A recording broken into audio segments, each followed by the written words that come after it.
Captain पवन कुमार जी। राधे राधे। राधे राधे महाराज जी, आपके चरणों में कोटि कोटि प्रणाम। महाराज जी, आर्मी की नौकरी के दौरान हमें मिलिट्री एरिया में काम करना पड़ता है जहां आतंकवादी भी होते हैं।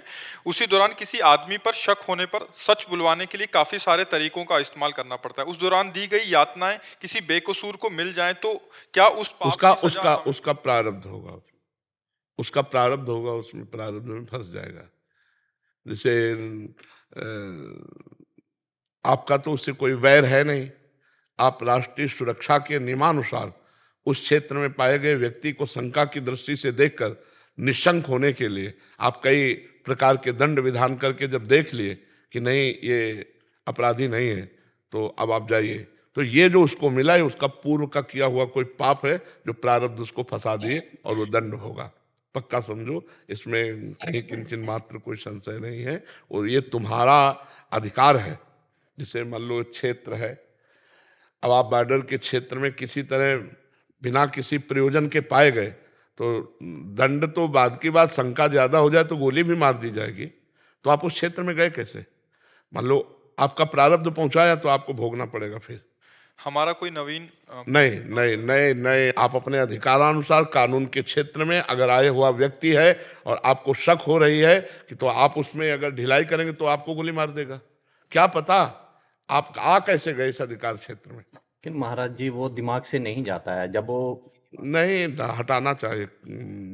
इसको विवेक रखो ना, हटाना चाहिए। आप देखिए, अधर्म के पक्ष में द्रोणाचार्य जी हैं, वही द्रोणाचार्य जी हैं जिन्होंने प्रत्यंचा चढ़ाना सिखाया था अर्जुन को। भीष्म पितामह जिन्होंने अंगुली पकड़ के चलाना सिखाया था। कृपाचार्य वही कृपाचार्य है जो गोद में बैठ के दुलार करते थे।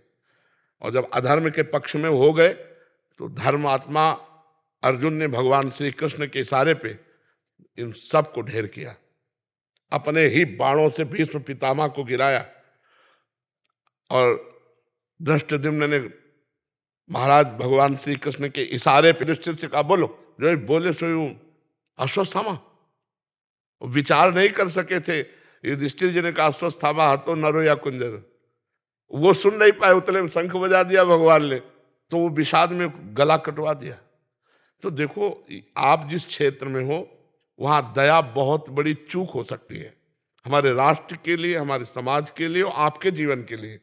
तो उसमें आपको अपने कर्तव्य का पालन करने में बिल्कुल दया नहीं दिखानी चाहिए और बिल्कुल शोक नहीं करना चाहिए, क्योंकि आप किसी निजी प्रॉपर्टी रक्षा के लिए बात नहीं कर रहे हो, आप किसी निजी सुख के लिए नहीं कर रहे हो, राष्ट्र सुख के लिए कर रहे हो। और फंसेगा वही जिसका प्रारब्ध है।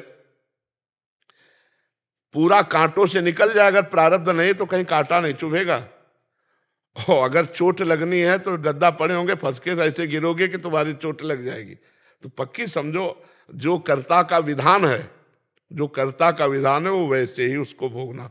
वो कोई पाप किए है पूर्व का, उसको वो दंड मिलेगा, पक्का समझो। वैसे ही दंड, हम कई बार बता चुके हैं कि कुछ ऐसे पाप हैं जिनको कानून के द्वारा दंड नहीं मिला, तो वो जमा है ना। अब तो दो कानून है, एक है भारतीय कानून जो आपको प्रमाण सहित दोषी पाने पर दंड देगा। अब आप निर्दोष हैं और आपके प्रमाण दोष के युक्त हो गए, तो इसमें भागवतिक कानून में आपका जो पूर्व पाप कोई नहीं जानता उसका दंड है। बिल्कुल निर्दोष, वो कसम खा के कहे मैं निर्दोष हूं, मैं मानता हूं, लेकिन तुमने पूर्व में वो पाप किए हैं जिनका तुम्हें दंड नहीं मिला है, इसलिए प्रगट में भारतीय कानून को प्रेरित करके भागवतिक कानून ने तुम्हें फंसा दिया।